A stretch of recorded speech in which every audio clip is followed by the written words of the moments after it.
Hi everyone, it's Meg from Permacoach and I'm so excited because my baby trees are in their hugelkultur mounds.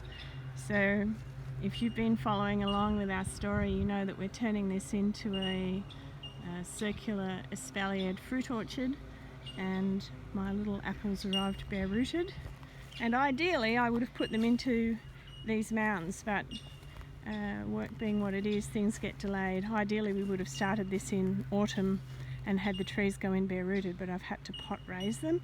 But as you can see, they have not missed a beat. So the secret there is that this really beautiful topsoil that we've actually made on site by composting in situ, which means essentially letting green things grow and then putting brown mulch on top of it. I think that's a big part of the reason why these trees have just gone straight into the ground, and you can almost hear them breathe a sigh of relief to be out of the horrible little black pots. I've also put a little bowl at the base of each one to catch water, so that when I water them, the water will sit in that little bowl and then infiltrate down into the roots, and that also helps them to settle in well. I gave them 3 good waterings on the day they went in, 2 good waterings the following day, 1 good watering the day after that, and now they should be good to go. Obviously I'm watching as we come into summer for any sign of heat distress. The other thing I did was to water them in using this product, so quite well known for helping to prevent transplant shock. I didn't do a control. Often I love doing a bit of an experiment in the garden, so where I might use it on one and not on another and see if there's any difference, but these trees are too valuable to experiment with, so I'm not doing that. As you can see, we haven't put permanent wires in yet. I've rigged up this little setup so they've got a bamboo stake held by a little rubber tie, and then another stake off to the side. That's because we expect these mounds to sink somewhat, so because you've got a lot of organic matter in the mounds, usually in the first couple of months they drop quite a bit. You can see over here the difference. So this was the first mound we put in, and we have actually topped this one up, so this topsoil is so rich we can use it just like compost and put it on top of the beds. From here on in, that's what we'll be doing. We practice a no dig form of gardening because we know that every time we dig into the soil we're going to release carbon and disrupt that very complex and important soil biome. I've put a couple of kiwi fruit in over here. There's going to be an arch in this space. Here's a tip if you're planting on a slope like this. Kiwi fruit love good drainage, and again these have just continued to power on. They've been in over a week now, and what I've done is to put a bowl on the top of the slope so I can actually water in here and it will infiltrate down into the roots of the kiwi fruit.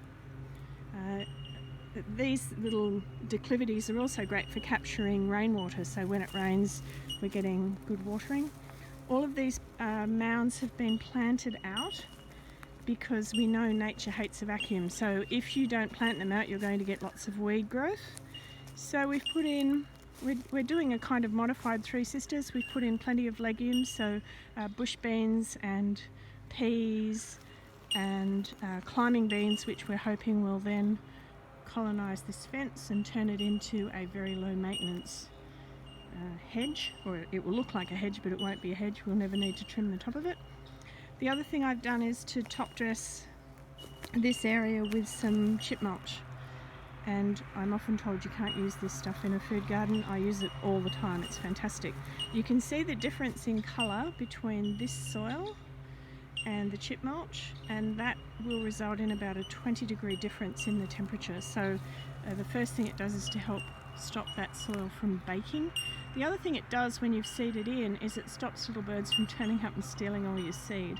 It's much harder for them to pick it out, especially that light seed. It's not spread very heavily. You can see it's kind of just a sprinkle, very thin layer over the top.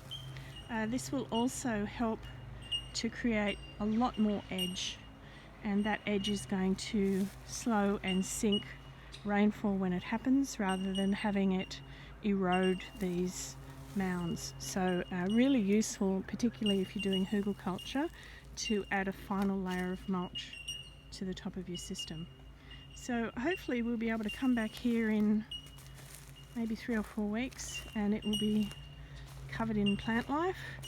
The other thing we're doing over here is, as little bits of remnant lawn turn up, because this area was originally grass, we're just using these hessian sacks to stifle that rather than using chemicals. We don't use any chemicals in our systems, not even organically approved ones, because we know that often human intervention is a bit like using a sledgehammer to kill a caterpillar.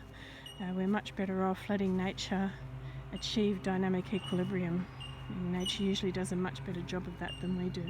So we don't even use organically approved chemical additives. The exceptions would be the sea salt, which is, people say, oh, it's not a chemical. Yeah, actually everything's a chemical. But it's not synthetic, it's natural, but it's still chemical. So we do use sea salt only at planting time.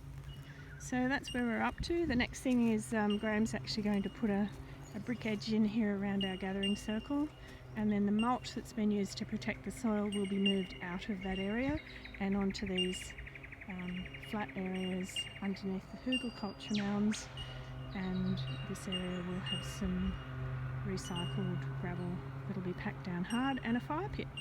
So that's where we're at.